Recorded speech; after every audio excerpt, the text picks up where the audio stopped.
And welcome to the Alouettes Flightdeck podcast dedicated to Montreal Alouettes football, presented by our good friends over at Royal Retros. Where Cliff, you don't need a time machine in order to get some sweet, sweet throwback merch. If you use the promo code Flightdeck at checkout, you will save 10% off your entire order. So head over to royalretros.com, use the codes, save some money. And man, if you can get some, football, Canada, CFLPA merch, Canadian football merch, a whole bunch of stuff over there at Royal Retros. Again, Royal Retros, we're glad to have them on as our presenting sponsor. I'm Tim Capper. You can find me on X and on Blue Sky over at Repact. That's REPPACT. Hey, I'm Cliffy D, and you can also find me on X and on Blue Sky over at Cliffy D. I was wondering what you were going to do this week because it's almost Yeah, like the exact pause and then and then your intro. But you know what? It's something different, right? I mean, people who may not be seeing us on video, uh, there's like, is there a spot that these guys have missed? No. We're just trying to be original here. So trying to it's a pause little for bit tough. I dramatic will admit. effect. We've made so many changes on the intros over the years, Cliff. I mean, and I think we finally gotten it down, but it's just a matter of how to lead into it. It's not like we have like we do for our interviews where we have transitions and stuff like that bookend it. But still, we're happy where we're at. Dude, we know we're closer to camp in the beginning of the 2025 season is when we have the draft. And that's what we had this week, just yesterday, actually. What a week so far. Canadian federal election and then the CFL draft. You know, I guess you can't get any better than that. Yeah, just people exercising their democratic right to vote, choosing for the future. Hopefully, is what you were doing if you participated in the vote, and in a lot of ways, I think CFL general managers are also choosing for the future as well. I mean, that's I was essentially what the hoping you were draft going to is. go that way. That was nice. See, it's only our 10th season, right? I mean, you figure we'd get this down pat sooner or later. Yeah, right. Um, we are, like we do every year, we try to have somebody come on and to go over the draft picks that the Alouettes have done. And once again, this year we have done that. So just stay tuned very shortly, where we are going to welcome our guest from Three Down Nation, JC Abbott, and he will be going over the draft picks.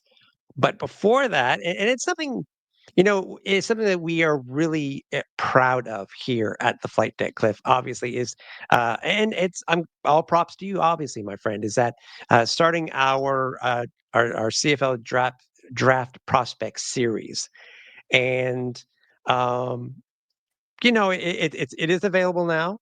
Still in audio version. The last 2 years that we've done, in the 3 interviews we have. And it's now available on our YouTube page in its own playlist, audio and video versions. But we just wanted to give a little bit of update because not really Alouettes related, right, Cliff? Where we want to give a couple of updates on the guys that we had as part of our CFL draft prospect series for this year. Yes, absolutely. So it's, I guess, kind of a bit of a spoiler alert if you're wondering in what direction the Alouettes went, but it's more about the direction that the Alouettes didn't go, and specifically with Jeremiah Ojo and King Ambers, who we had on the show as part of our series for this year. Jeremiah Ojo did end up getting drafted in the first round by the Toronto Argonauts, and King Ambers got drafted by the Ottawa Red Blacks in the 8th round. So folks, I mean, if any young football prospects that are out there, I mean, if we come calling for you, it's because we think that you'd be a great fit for the Alouettes, but doesn't necessarily mean you'd get drafted by the Alouettes. And we'd mentioned that too, and because we wanted to give these young men a chance to sell themselves, and clearly it worked because both guys got drafted. So congratulations both to Jeremiah and to King. Definitely wish them the best of luck. I mean, obviously not against the Alouettes, but we definitely are very excited about these young men. Great stories, and definitely wish them all the success. One has to wonder, though. Last year we had John Boss on the show, hoping that Montreal would draft him. He ends up going to the Toronto Argonauts. and winning the Grey Cup. This year, we got Jeremiah Ojo going to Toronto, joining John Boss, and King Ambers going to Ottawa. So if the Red Blacks or the Argos win the Grey Cup, I guess we'll have to say you're welcome, because podcast karma is a thing. One would hope it would go, we're kind of thinking it would go towards the Alouettes, but sometimes it doesn't always work that way. But seriously, we really are very excited for these guys. Wish them all the best. And you know what? The ride is just getting started. And that's the best thing I can say is get ready. These guys are going to go to work, just like the players that the Alouettes drafted. Camp is around the corner, and I'm officially hyped right now. Yeah, for sure. And the other thing that you didn't mention, which I don't think we knew as of last week when we did the interview with Jeremiah, is that he got invited to an NFL rookie minicamp, right? Yeah, he's going to attend the New York Giants rookie minicamp. I don't want to say it's always interesting to me, like when all these Canadian players get invited to these camps, because it could turn into something. Statistically, though, it doesn't. And it's unfortunate because, again, that's not to say these guys are not talented enough to play in the National Football League. Obviously, they must be, because they don't just hand these invites out to every Tom, Dick, and Harry that happens to be playing football in a Canadian university. The talent is there. There's no question about that. That's why we have these guys on. That's why the Canadian Football League invests the time and energy that it does in the draft. But when these guys get that mini camp invite, it's a chance for them to really show what they can do. And you never know. I guess that's the part of the fun of it, is you never know. And hopefully they go there to these camps, and maybe all it is really just another evaluation for these NFL clubs to see what these young men can do. And more often than not, though, it seems like they go to this camp, and then ultimately you're back with the team that drafted you. So, I mean, it's almost a can't lose prospect for whoever goes to these mini camps. I mean, if somehow you manage to blow the doors off and get signed to the NFL, hey, more power to you. I mean, that's great. At least you do have the backup plan, so to speak, of being a member of a Canadian Football League team. So for Jeremiah, I hope he goes. I hope he balls out. I hope he does great things, and the New York Giants do offer him something. If not, at least he knows he can fall back on going to Toronto and being a member of the Double Blue. Exactly. So I mean, as I said, camp is very, these draft picks are very important leading up to camp time, and it's not only the CFL draft, but it's also the global draft that occurred. One thing I wanted to ask you, Cliff, real quickly before we get into our interview with JC Abbott, what were your thoughts on the slight modification in the time that they held the draft this year? Because usually, since they've been broadcasting it on television, on TSN, and then changing it over to either online or to TSN Plus or TSN itself, because I know it ended up being on their YouTube page. What were your thoughts on that? Because they changed it really. I think it wasn't a week before, but it was almost a week before they actually changed the time from 8 p.m. Eastern to 6 p.m. Any thoughts? I think it had absolutely everything to do with the fact that the Toronto Maple Leafs and Ottawa Senators were playing a Stanley Cup playoff game, and they probably knew that ratings wise they were going to get slaughtered, because the CFL draft is such a niche item. I mean, let's be honest. The vast majority of CFL fans really don't give a rat's ass about the draft, and I get it. I understand why. It's you don't know, a lot of the times you don't know these guys from a hole in the wall. So like, how am I supposed to get excited other than the fact that my team is picking them? And I could give you hundreds of reasons why you should be excited about it, but ultimately hockey's going to win in this country. It always has, it always will. And I think it was just a matter of trying to get as much coverage for this as possible before everybody ultimately switches over to the Leafs and Sens game. So it was a little off-putting at first, because like I pretty much had to race home from work just to make sure I got in front of the TV to be able to watch that, and then also set up the 3 Down Nation live stream, because I know the minute that TSN was going to go off the air, because again, the transition from the broadcast on TV to the online portion of it is always clunky as hell, and it burns my ass to no end that it's like that for years after year after year. Is always like that. So Yeah, at this point, I just eliminate the middleman altogether, just bypass that, and I've got the 3 Down Nation live stream going, and as I said, JC Abbott and Ben Grant, they do fantastic work. So I wanted to make sure that I was ready for them as soon as the TSN portion was done. So in a perfect world, they would dedicate like one of these TSN channels to the entire draft and see it through from first round to 8th round. But that just simply isn't going to happen. Even if Stuart Johnston, former head of TSN and Bell Media, is now the commissioner of the CFL, he might be able to weigh in a little bit on that, maybe try to push for something like that. But I don't see that happening, to tell you the truth. I mean, it's just, unfortunately, that it is what it is. Simply put, with the draft being what it is, and just the importance of it to your casual fans, like it just doesn't have that same cachet, unfortunately. And ultimately, it's like it's almost to the point where it's like, well, we'll put it on for the diehards, for the real draft diehards that really love this sort of thing. They'll watch it no matter what, myself included. But for trying to get that casual fan to pay attention and care and all that, there's still a long way to go, especially when you compare it to what the NFL draft is like. It's night and day, and unfortunately, that's just how it is. Yeah, exactly. And also, I think it's something that we'll mention too in the interview. It's for some reason, the internet wasn't working properly for for CFL.ca, and we'll leave it at that, because that was, I think we did touch on that a little bit with JC. So Yeah. it is what it is. But you know what?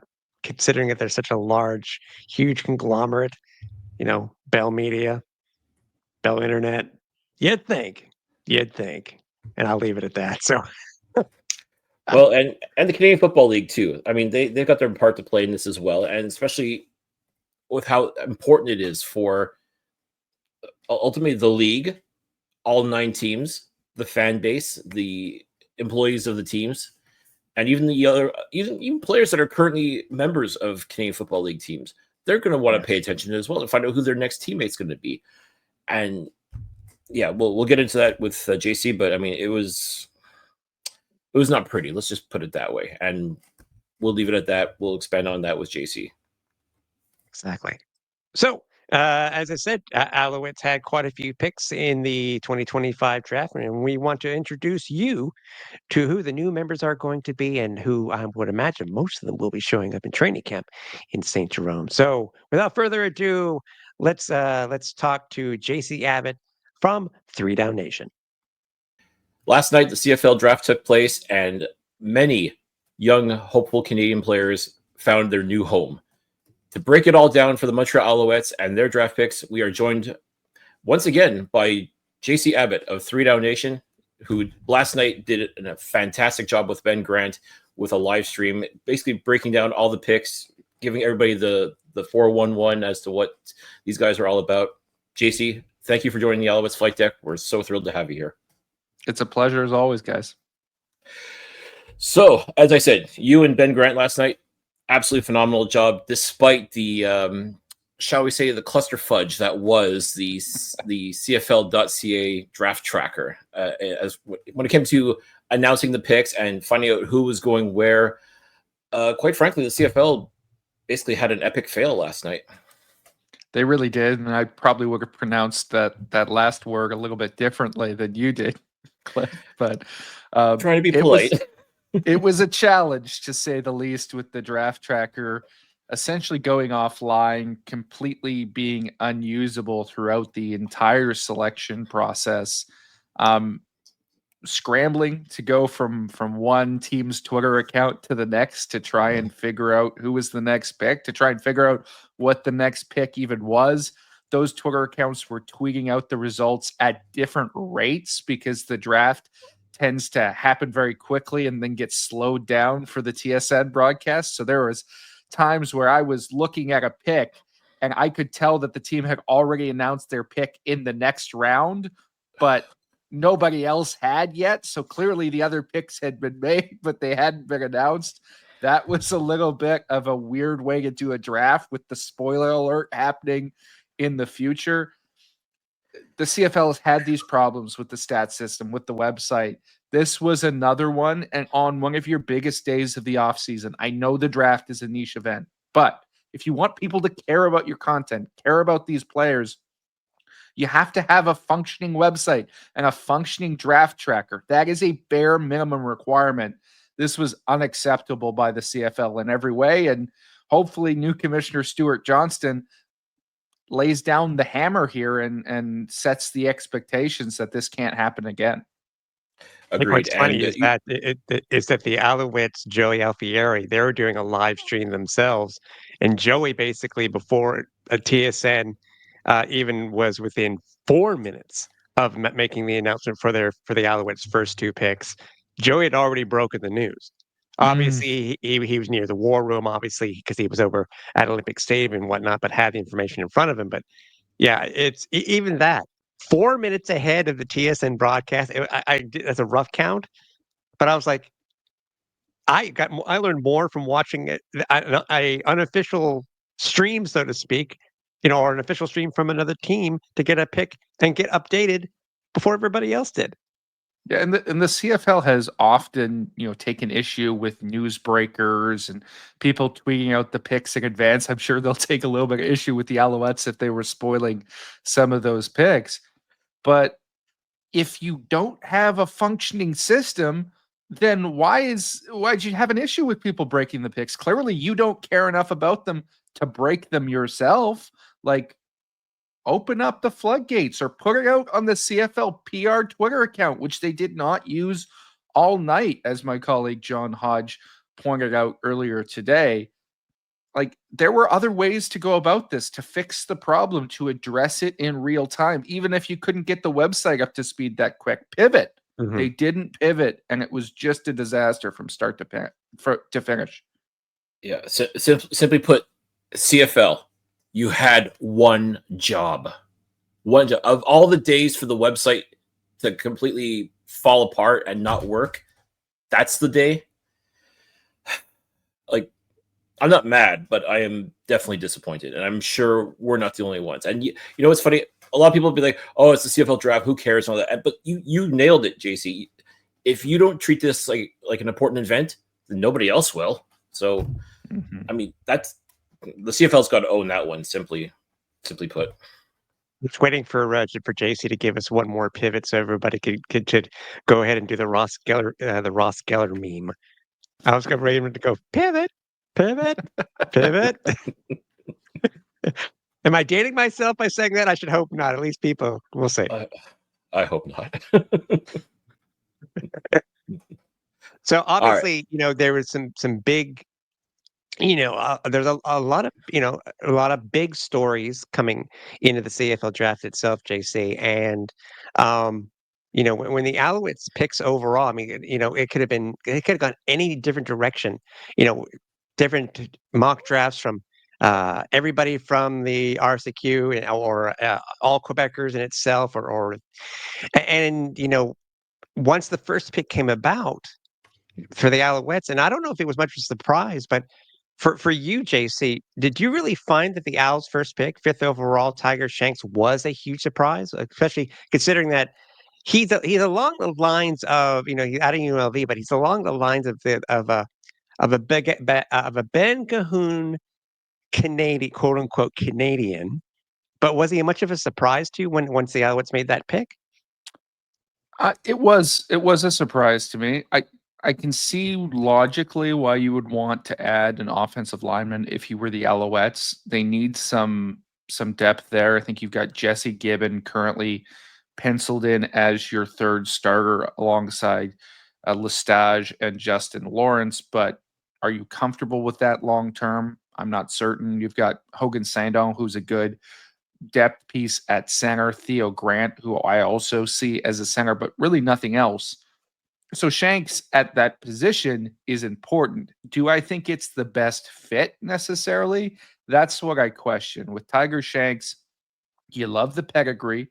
4-year starter at UNLV, which is a legitimate FBS program. It's not a Power 5 school, but this is a team that, had they upset Boise State, probably would have gone to the college football playoff last year. So they're nothing to sneeze at, that Rebels program, and was a 2-time Mountain West All-Star along that offensive line, which is the first time that's ever happened in program history. And you think about some of the Canadian offensive linemen that they have had in recent years. Kyle Saxelid and Brett Boyko both came through that Rebels program and played tackle for them. Neither of them were 2-time All-Stars. Tiger Shanks was. So you love that. You love that pedigree. Where I have concerns is that UNLV did not feel comfortable, or at least their offense didn't showcase him being out there on an island as a pass protector. So he was used in limited capacity on true pass sets, essentially one-on-one on the D end, with no misdirection, no play action, no rollout, a true drop back pass. He only had about 90 of those reps last year. For context, Brett Boyko, when he came out a decade ago, had 273 of those reps in his senior year. So you're talking about a dramatic difference between a tackle like that and a tackle like Tiger Shanks. Does he show some of the quickness you want out of his stance to play tackle? Yes, he does initially, but I think that the footwork drifts a little bit after that fact because he's used to being so protected. I don't necessarily think that he has crazy length to compensate, and then he doesn't bend very well, and that makes it a difficulty for me projecting him into guard, where you're going to have to get underneath people and drive your legs a little bit more. He was more of a lean on guys, sort of wrestled them to the ground at tackle with the Rebels on run plays. So if you're getting the high end, he could be fantastic. The low end is he's Dante Bull with less arm length, right? And I think that's the risk you take with this selection. Dante Bull was a first overall pick, but he hasn't panned out for the Ottawa Redblacks. And with the second pick, 14th overall for the Alouettes, they picked up defensive back Nate Beauchemin from Calgary. I don't know what it is, JC, about the Alouettes having all these guys on Calgary on their roster as of late. But what were your thoughts on this pick for the Owls?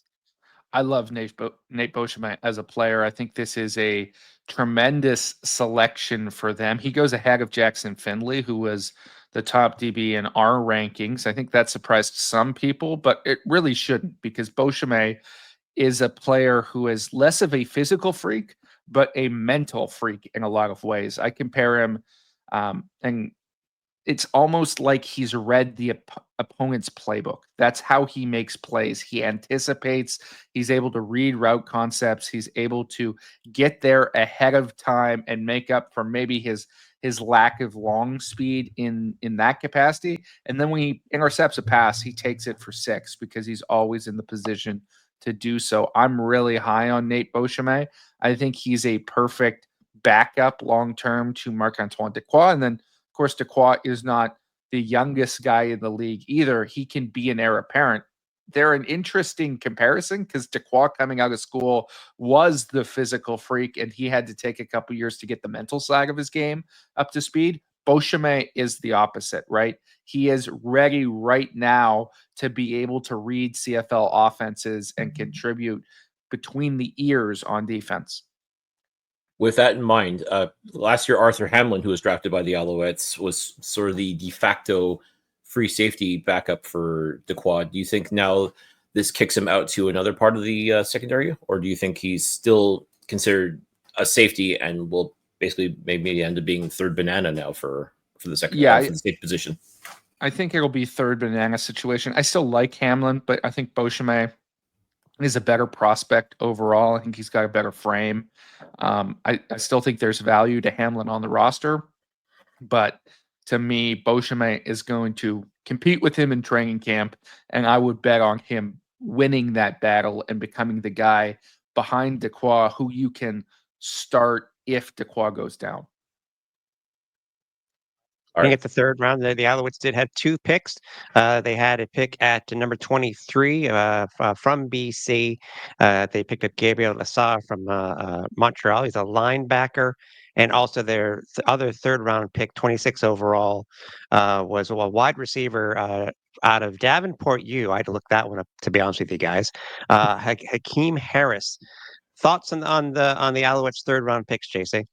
These are both reaches for me in the third round, but interesting swings. Gabriel Lassard was buried between two or behind two guys who won the President's Trophy at Montreal, only one of whom was drafted, despite the fact that both of them were eligible. And he was picked ahead of both of Nicky Farinaccio and Harold Masson.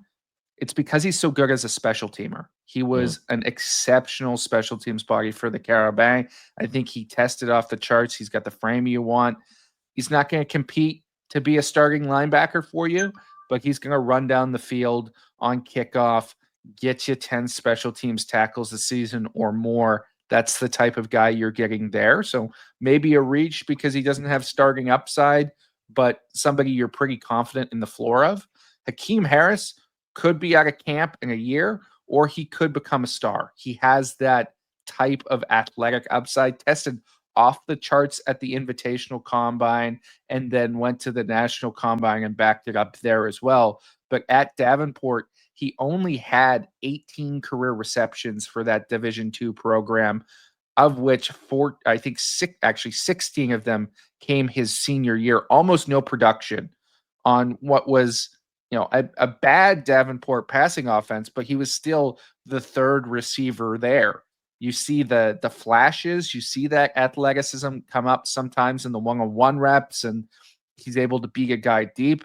But you question how a guy at that low level of competition couldn't be dominant, and now he's supposed to turn it on at the CFL level. I don't know that he will be able to, but the size and the speed and the explosiveness is all high enough that in a draft where there really wasn't that many surefire receivers, it was a weak class, and the Alouettes needed somebody to replace Keon Julian Grant and back up Tyson Philpott. You're going to take a swing on the guy with upside, and this is a guy with major upside. Does it surprise you that they didn't reach for, say, Ethan Jordan, who didn't get drafted until the 6th round, which I find very hard to believe considering how a lot of mocks had him going easily in the 1st round? Yeah, Ethan Jordan is an interesting prospect. I would have selected him above Hakeem Harris, but the problem with him is he's 5'10", 177 pounds. He can't play special teams for you. So unless he's starting, unless you're putting him above Tyson Philpott in your rotation, which you're not doing unless Tyson Philpott gets injured, then he has no value to your roster. He's a PR guy at best, and that scares teams away. That's why he fell. And frankly, I interviewed him during the draft process. Normally guys are like, I'm a 1st round prospect, I'm going to go up there. He said, I'll go 5th round, 6th round. Like, he was realistic about that because he knew that his size was going to limit him. Hakeem Harris has played special teams at Davenport. He's over 6'2", 210 pounds. That is a body that can play on teams, that can contribute in that capacity. You're not worried about him not fitting onto the roster. So there's value there. And as I say, you can't teach size. You can't teach speed. So you're definitely makes a lot of sense when you think about the direction the Alouettes are going. Round 4, the Alouettes drafted out of Western, and I gotta say, the two guys they got out of Western, we'll discuss the other in a little bit, but Keanu Yazbek, running back from Western University. I watched this film, and wow, this guy I think is going to fit in very nicely playing alongside or even backing up a Sean Thomas Erlington. Yeah, he's an absolute hoss coming downhill. Like, he'll run through your face. Wasn't always the starter at Western because they had Keon Edwards, who was a tremendous U Sports player, but showed really good in flashes, ripped off big runs, had great testing at the combine, and somebody who has special teams value because of his size and because he was a hell of a high school D-end back in the day. And I think that translates if you're looking at somebody who's going to get off blocks and come down and make tackles. He hasn't shown it for a while, but he's shown it in the past. and that makes you confident to take him this highly. When's the You last think time with you used the word hoss, JC? he may use it again. I have a buddy who uses that term when he describes like big-bodied physical guys, so I like to give it a shout out every now and then. With the Azbek, as you said, he played some defensive end. Do you think that may have crept into Danny Machocha's mind when it came to drafting him? Because you know he loves to tinker endlessly with the defensive line. Or do you think it's just running back or bust for him? Well, I don't think he's going to play D-line at the next level. That's not what I'm saying. He doesn't have that size. But Danny Machocha recruited Quebec, right? And this is a kid who, despite going to Western, comes out of the province of Quebec, played defensive end in the province of Quebec. Do I think that Danny Machocha probably remembers what he was like coming out of high school as a defensive player? Yeah, I'm sure it crossed his mind, and that helps you when making a special teams projection. All right. In the 5th round, the Alouettes drafted Gabriel Maisonneuve, defensive lineman. Again, I know a lot of the hype was with Jeremiah Ojo as far as the defensive line goes with the Carabin. And again, we even had him on the podcast. So that's how highly we thought of him. I see this guy, like he was a perfect bookend as far as I'm concerned to Ojo. Do you think that would translate in the pros, or are we missing something here, or is it too soon to say? Yeah, I love Maisonneuve. I love his bend. I think he is closer to Ojo than a lot of people thought he was. And frankly, he only goes in round 5 in my mind because he's going back to school next year. He's not going to be on the Alouettes roster in 2025. He's going to go finish his degree with the Carabin and then come in 2026. That drops you down a couple rounds from what would have been maybe a 3rd or 4th round selection to a guy who goes in round 5 as a futures pick, but has all the upside as a special teams body. And I think can eventually get into your pass rush rotation. I really do believe he has not necessarily the polished tools to do that, but the first step quickness and the bend to be able to do it if you're able to teach him some of the hand usage. Looking at continuing from there in round 6, and Cliff, of course, obviously we'll be getting this because I don't, either way, a wide receiver out of Laval, Isaac Gaudertz. Oh, good Lord. Yeah, JC, how do you pronounce his last name? Gaillardetz. Yeah, out of Gaillardetz. Laval.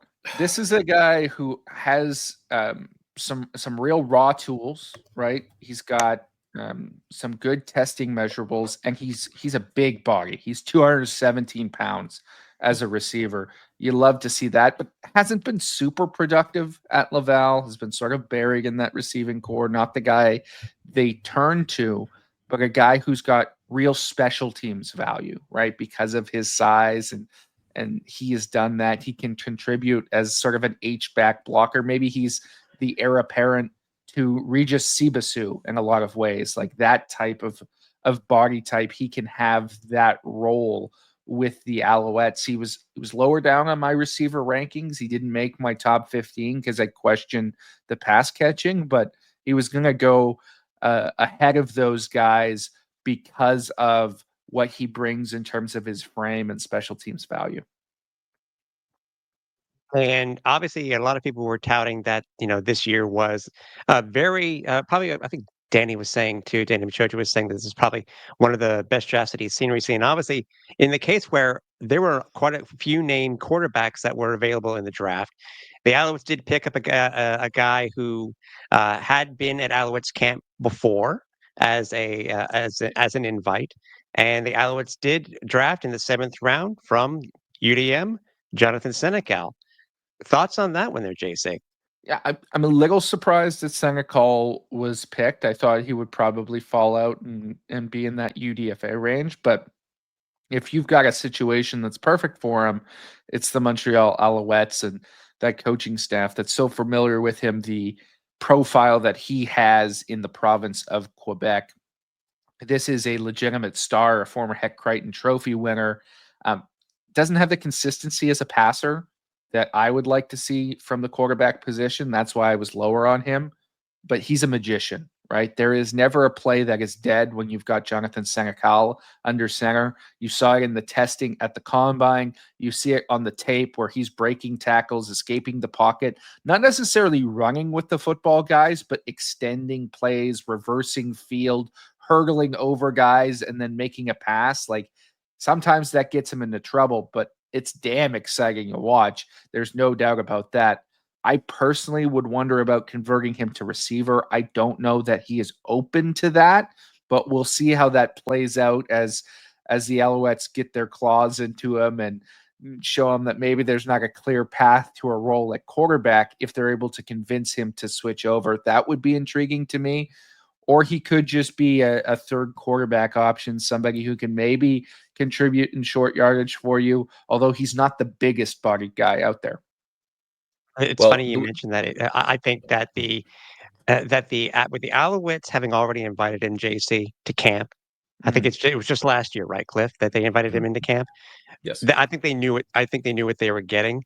But then again, if you, it's funny you mentioned potentially converting him to a wide receiver. I was thinking just the same thing too, because currently with the Alouettes, roster itself, there are now 5 quarterbacks on this roster. Obviously, starter Davis Alexander, McCall Bethel Thompson, and then there's Caleb Evans and James Morgan.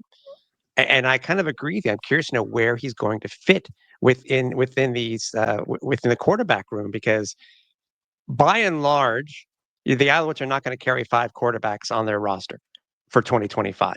So it's a matter of where is he going to fit in? Yeah, and to me, I wonder if there's an advantage here because of the quarterback label that you can take your time if you're going to convert him, as long as you give the illusion that he's a quarterback. Because technically, under the training camp roster rules, any Canadian quarterback in any year is a non-counter. So you don't have to worry about that as part of your 90-man limit or your 75-man limit or any of the cut down dates before the final roster is set. So even if you send him back to school or you keep him on PR for a year and then you bring him back for a second camp, he can still be a non-counter as long as he's still a quarterback. And until he sees reps at receiver in an actual game, for all intents and purposes, he still is a quarterback. So maybe you're allowed Mm. to take your time there, sort of fudge the rules in a sense, and take advantage of a loophole with this prospect that will give you more flexibility, so you're not having to cut him because of that backlog of QBs. I would Well, say for a team that has, where their head coach really takes advantage and uses the onside punt rule, I wouldn't be surprised if Danny Mac has a plan in his head already. So, Mhm. Cliff, go ahead and take the last round for the Alouettes and our 2 new globals. Well, last but certainly not least, again from Western University, linebacker Riley McLeod. I gotta tell you, JC, I watched his film last night and my jaw hit the floor. I mean, this guy's a bully. I mean, he's got an incredible motor. I mean, he's just. I look at him and you may think I'm crazy. Tell me if I'm out to lunch or not, but I see the next Chip Cox as far as the way he plays the position and just the way he attacks the ball, everything, the spatial awareness, a lot of that. Like, I mean, I really think this was a diamond in the rough. You tell me if you think I'm out to lunch or not, but I really liked what I saw from this kid. Well, I'm not sure I'd compare him to Chip Cox, but I get exactly what you're saying because he plays on an absolute hair trigger. He's so quick to make decisions and diagnose and come downhill. He would have gone a lot higher in the draft, guys, but there's 2 things that you can hold against Riley McLeod. First of all, he's slow over distance. He ran over 5 in the 40. I don't really care about that, but some teams might. And the second thing, this is a kid whose future is not in football. This is not the most important thing that he's going to do in his life. He is an exceptional, 4.0 student at Western who is doing incredible things with biotechnical engineering, developing prosthetics. He's going to have a very lucrative career in the future in that field. And the concern with guys like that is you get into year 2, year 3, year 4 of a CFL career when you're not making very much money. And if you haven't earned a starting job, well, when is the draw of that off-field earnings, the love of football, when does that get pulled away from you? So I think with that those factors, that's why Riley McLeod is available in round 8, because teams are betting that he's not going to last very long in the league just from that standpoint. But even if you can get a few years of productive play, or he earns a starting job and he just doesn't want to give it up or give up his opportunity, then you're getting a player who was much more valuable than the round he was selected in. So basically another Zach Lindley, who also with the Alouettes came in like a house of fire and won his Grey Cup and basically pieced out. Yeah, essentially. Yeah, those guys, they're out there, and unfortunately it's the reality of the CFL and the money you make here, but more power to them, right? If they can make a lot of money, make the world a better place in a lot of cases, and not be slamming their head up against a brick wall every day, it's probably better off for these kids in the long run. But you wish them all the best regardless. That's it. And as we say all the time, everybody loves football, but football loves nobody. So, get the ring, get the bag, all that stuff, but get out before it gets you. And essentially, I mean, we'll talk about the kicker draft. The global draft. I was about to say, how many kickers do the Alouettes now have in their roster again? See, this is what I'm a little confused about, because the 2 punters were taken, but obviously now there's I won't say a need necessarily, because Jose Maltos has done a fantastic job and has basically sewn up one of the global positions along with Joseph Zima. But now you've got 2 punters. Like, how many punters does one team truly need? Well, they got 4 under contract right now, I think, or potentially under contract, because they haven't signed these 2 draft picks yet. That's a little bit too much for my liking. Josh Sloan, I think, is a good pickup. I was a little bit lower on Huntley just because I'd seen less of him. He went to a small school in Concord, but these guys can compete to be your practice roster backup with Sam Clark behind Joseph Zima. And, it's good to have that rotation of guys, because, Joseph Zima is making more than rookie minimum. If these guys can be as good as him at a cheaper value, that helps you out. I was surprised them not going with an attempt at a kicker. I don't know if there was, whispers of maybe a guy like Jordan Noyes, who's 33, maybe not wanting to come to the CFL and having his focus elsewhere. I thought he was the top kicker available in the global draft out of Colorado State, a guy who has a career long of 60 yards. That was intriguing to me. But no team took him. So clearly there was something there that was scaring teams off. Not everybody who's available in the global draft wants to pursue the CFL, unfortunately, because it's not seen as a path to lucrative success in football. You've really got to want it, right? Because these guys are on locked in rookie deals, and especially at the specialist positions, because there's a constant stream of them. There's absolutely no incentive to pay these guys after their first contract. That really limits the desire for some players to come to the CFL with that global tag. Or you get more money too, as you're saying, JC. Isn't it? They're getting more than what a normal rookie would get, but because doesn't the global tag get you an X amount more, if I'm not mistaken? Oh, you're slotted in at the same as a 5th through 8th round CFL Canadian draft pick, which is I think league minimum plus another $3K in something. It's not very much money at all. It grows a little bit over the 3 years, but you can't make the same money as you can as an American initially, where you can negotiate your rookie deal a little bit more, and you're only locked in for 2 initially versus 3. So that scares some globals off. Now, does it give you more security? Particularly if you're a position player, because there's value, you need that global guy on the roster. Yes, I would argue it's easier to stick on a roster than you would as an American, but there is some truth to the fact that it reduces your earning potential, specifically initially, and for these specialists, definitely long term as well, just because of supply and demand.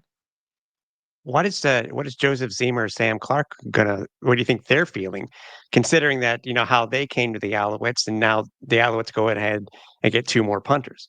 I mean, Why? I saw the interview that the Owls had with Joshua Sloan last night. Obviously, he seems like a nice guy.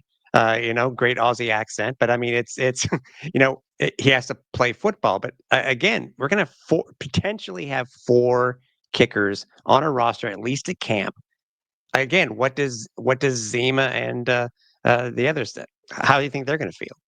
I think Zima's probably used to this at this stage. I think they drafted two global punters last year as well, if I remember correctly. They certainly drafted one in Clark. So he's used to having competition brought in. I can't speak to Sam Clark because he's newer to the league. He may not be as familiar with this system, and he's probably more likely to lose his job in this scenario. But certainly, it's an uncomfortable position for these global punters to be in, where they're viewed as replaceable and not paid very well in the big scheme of things. There's a $50,000 gap between the highest paid kicker in the league right now and the highest paid punter in the league right now, and that's fairly significant when you think of the value of punting in the CFL game. True enough. It's going to make for a very interesting camp, at least kicker wise. And who would have ever thought that, right? Certainly. Awesome. Well, JC, again, we appreciate you coming on to help Alouette Station understand why the team went the way they did when it comes to this draft. Before we let you go, just let everybody know what's going on with 3 Down Nation. Obviously, you guys killed it for the draft, as in the preparation, the combine, all that stuff leading up to the draft itself. I mean, you guys definitely top notch all the way. Let everybody know what's going on with 3 Down Nation. Yeah, you can find us on the website, find us on social media, find me on social media on X at the JC Abbott. We've got content every day, all the CFL news you could want. So make sure you're locked in and the podcast every Wednesday or most Wednesdays, unless there's something else going on. There you go. After you listen to our podcast, ladies and gentlemen, go check out the 3 Down podcast. JC, thanks again for joining us here on the Alouettes Flight Deck. We definitely appreciate it. And once again, great job from you and Ben Grant as well. I mean, I think this was the first year you two worked together, or did you guys We work did it together last year as well. Okay, because I know for the longest time it was you and Justin Dunk doing it, and then now Ben's coming in and did a fantastic job as well. So kudos to you both again. I appreciate that. Thanks for having me on, guys. So now we know, Cliff. Now we know who these gentlemen are and where they came from, what position they are, where they've been drafted, including the guys for global. Yeah, it's a punter-a-thon. But now we know who the guys' names are. We have faces to most of them. Just got to find out what numbers they're going to be assigned for rookie camp, etc. But now now as saying at the top of the show, we know we're even closer to the beginning of camp, don't we? Well, I'm going to give you a bit of a spoiler. Somebody's going to be wearing a number in the 70s. I think we already we've talked at length about what the number 70 or any number in the 70s is. It's a training camp number. We'll just leave it at that. I don't want to say anything disparaging or anything like that, because you never know. Like one day someone will come along and be like, yeah, I actually want that number. Like you're not just saddled with it. Like someone could be like, yeah, that number has significance to me. I'm like, oh, okay. Then and if they do great things wearing that number, then all of a sudden that stigma goes away. So maybe we'll just leave it at that. We'll just, yeah. But yes, to get to know these new Alouettes, hopefully they will be in camp in St. Jerome, all of them, because I'm really excited about this draft class. I think there is some true talent. Like Danny Machocha went out and found some dudes, as far as I'm concerned, like some real studs. And I'm a couple of them just watching their film. It's not that they were overlooked before necessarily, but it was almost like, wow, I don't know if the Alouettes even have a chance to grab like a Nate Beauchemin or someone of that nature. And then it's like, oh, okay, I see it. And then some of these other names that you may not have heard of all of a sudden, like, oh wow, okay. I mean, as I said, Riley McLeod. I tell you what, he may only be here for a good time, not a long time, but I'll tell you what, if he brings that fire that he had when he was with Western, Alouettes fans should be extremely, extremely excited. And just from top to bottom, I think this is a very solid draft class, and I'm really excited to see them in camp, lining up with the veterans, lining up with the other members of this organization, and just being able to show what they can do. As we've seen and as we've learned, Danny Machocha usually has a plan, and he always has a reason for the guys that he's picked up. You know, so once camp comes, we'll be able to see these guys in action, and we will be able to see where Jonathan Senecal fits in. Because that, to me, that is a question. It's not really a big question mark, but it's an interesting storyline to see where he's going to fit in with this team. Technically, this is his second camp with the Alouettes. Kind So of crazy, to think about it, but you're right. It's you know, and again, it just speaks to the whole quarterback internship program that the CFL has with all their teams. And yeah, Jonathan Senecal kind of has that experience already of being in the Montreal Alouettes locker room. It's just that now he's officially official as an Alouette, as opposed to just popping in to see what's doing kind of thing. Like now he's fighting for his job. He's fighting for a job. He's fighting for a roster spot. So yeah, you're right. I think that's going to be one of the many stories we're going to see in training camp this year. And did I mention how hyped I am about the fact that camp is just around the corner? Did I have to drop oh, that? dude, and I don't care. I think we can. I People wait for next week's show. Wait for next week's show because we already have something ready, and it's a guaranteed thing. So just wait. Just Oh wait. yeah, Uh, just wait. Don't forget, we are on social media. You can find us almost anywhere, and almost all the podcast aggregates do have us. If you want to find the entire archive for our 10+ seasons here at the Alouettes Flight Deck, head over to www.alouettesflightdeck.ca. If you want to find us on X or on Blue Sky, you can do so at Alouettes FL Deck. Alouettes Flight Deck Pod for Facebook, on Instagram. I'm about to laugh again. Instagram and YouTube. You can find us over at Alouettes Flight Deck. If you want to find any of the archives, also past couple of seasons, you can find over on YouTube, whether it be the audio or video version, and you can also find our companion post game show, Flight Deck Live, which, by the way, does have its own presenting sponsor now. So Oh, going forward for the 2025 season, Flight Deck Live will be powered by our great friends over at Sport Buff. We are glad to have them again back in the nest as our well. See, we're co-pilots together, so I guess they're in the jump seat behind us, as Royal Retros and then them. So it's gonna be great to have them on board, and then again they'll be presenting every uh, edition of Flight Deck Live. If you want to find our gear, rep something, and oh, dude, I I can't say much, but wait till you guys see this. Cliff has done magic, and it's usually thinking about an idea of mine, which I think is going to be doing well. We're about to add another "if you know" item to our shop. Just get ready. It's just making me hungry thinking about it. Head over to flight to flightdeckgear.ca, grab some merch, and rep it at camp, rep it before the preseason games, whatever it may be. But just head over there and check out some of the sweet, sweet swag. Speaking about sweet swag, again, we want to thank our presenting sponsor over at Royal Retros, where if you use the code FlightDeck at checkout, you will save 10% off your entire order. Again, we want to thank Justin and Royal Retros for being the presenting partner of the It's Flight Deck podcast.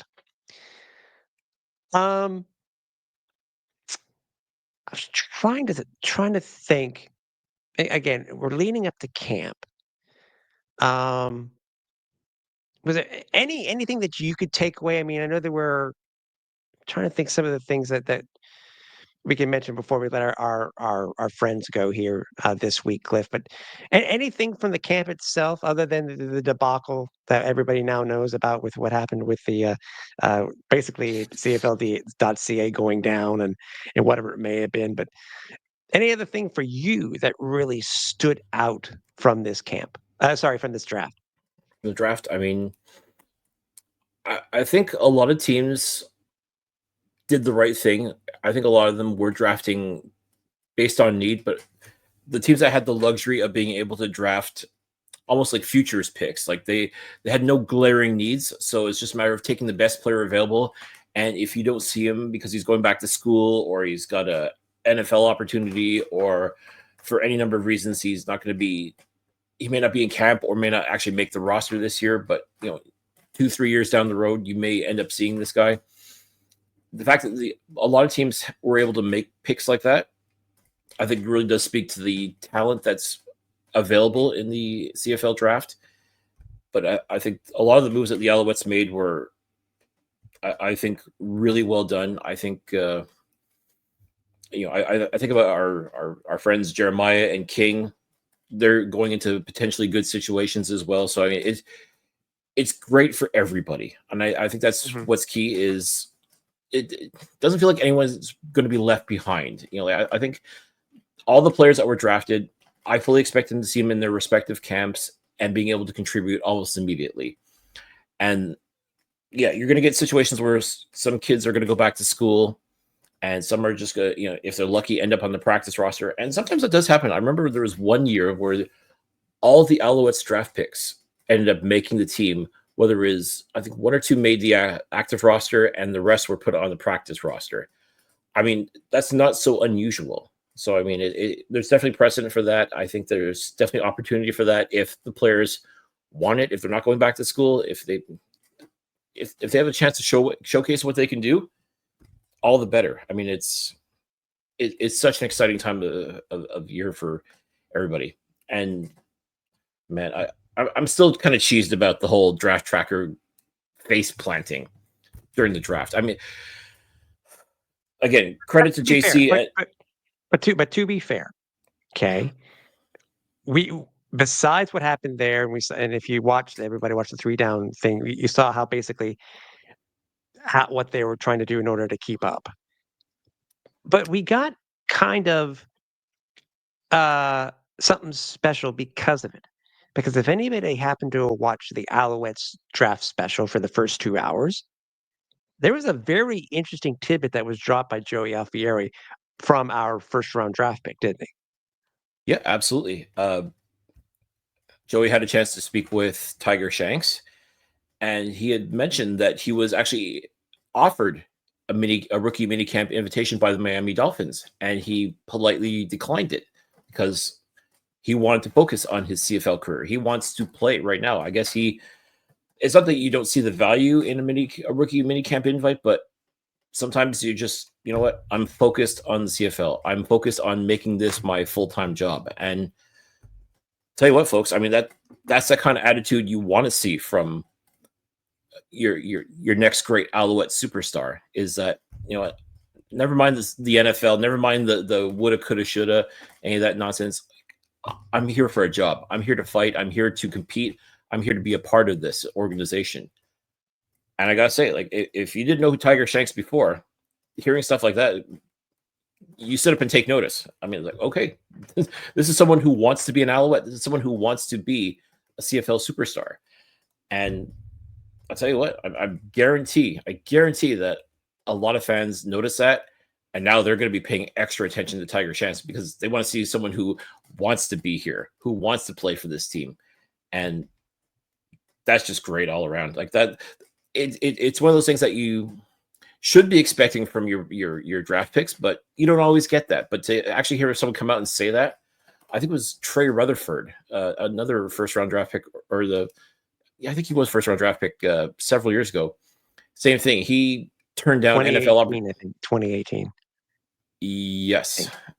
Same idea. He turned down NFL opportunities because he was focused on being a CFL player. And unfortunately, he didn't end up playing very long for the Alouettes, but Yeah. just the idea that he was that laser focused on making this team and being a part of this organization, as I said, it speaks volumes to their character and speaks volumes to the kind of talent that you're going to be seeing when you go to training camp in St. Jerome. You're going to be seeing that kind of talent wanting to play for your football team. And if you're a fan and you can't appreciate that, then I don't know what to tell you. But I mean, that's what I want to hear from players for, the football team that I support, is that I want to be here. I'm coming here to compete. I want to win. Full stop. Exactly. Again, and I've already talked about it, that we're now basically on the cusp of camp starting. Rookie camp will be starting early next week. Mhm. And then from there, well, sorry, not early next week. It'll be the week after. Sorry, I apologize. But either way, it's rookie camp, main camp. We get into it, and I'm hoping that you, the fans, are able to make it out to St. Jerome. We'll be there. We'll be there day one, and we'll be there at least for the inter-squad game. But I know, stay tuned to our socials for any other information. But Alouettes Flight Deck will be there to report everything that we see and to do a couple of episodes as we normally do of Flight Deck Live. So overall, Cliff, in general, I'll give the last words to you, my friend, before we go. What would you, despite, I'm going to include it. Overall, what would you rate how the draft went this year? I guess the actual drafting part went well. The presentation, I guess I've gotten so used to how it's been presented that it doesn't feel like it's ever going to change. So you can't necessarily critique it, but you always want better. You always hope for better. And I guess the only hope I can sort of have is that with a new commissioner who, again, has seen this draft process from the other side, from the TSN, the broadcasting side of things, maybe hopefully he will want to improve that for the league on behalf of the league. But again, it's not something I'm going to necessarily hold my breath on, but I mean, it's not a bad goal to have as far as I'm concerned. I mean, ideally, I would like to see people care about the draft in the same way that people care about the NFL draft, because that in itself is a presentation. And the CFL could do something similar to that as well. Maybe not quite to the scale that the NFL does, but I mean, make people care about the draft. That's ultimately what I'd like to see. Like, I get it. Not everybody cares about the draft. That's fine.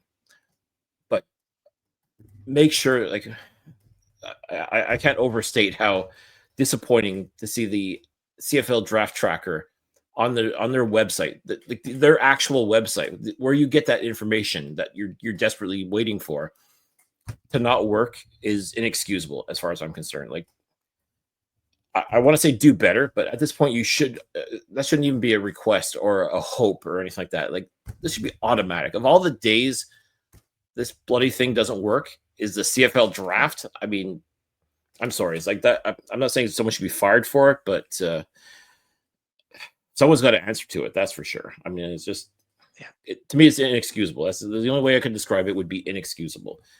Overall, though, I am thrilled for the players that were selected by the Montreal Alouettes. I'm thrilled for Jeremiah Ojo and King Ambers landing jobs as well. I'm thrilled for everyone who got the opportunity to get drafted, and all I can say is, I wish them all the best. Hope they get the opportunity to shine in training camp, wherever it may be. And once again, football is upon us, and I keep saying it, I'm excited. I really am excited to get to training camp, to watch actual CFL football being played, and seeing these, hopeful players a part of that as well. Man, it just makes a good thing even better. So join us next week as we will start our road to the 2025 season with I guess we can call it our training camp edition, so to speak, our first of a few during camp season. So again, we will see you next week. Stay tuned to any other information on our socials. And if you happen to miss any episodes, check them out in our archive or on YouTube. Would be I'm sure there's quite a few different stories you may not have heard.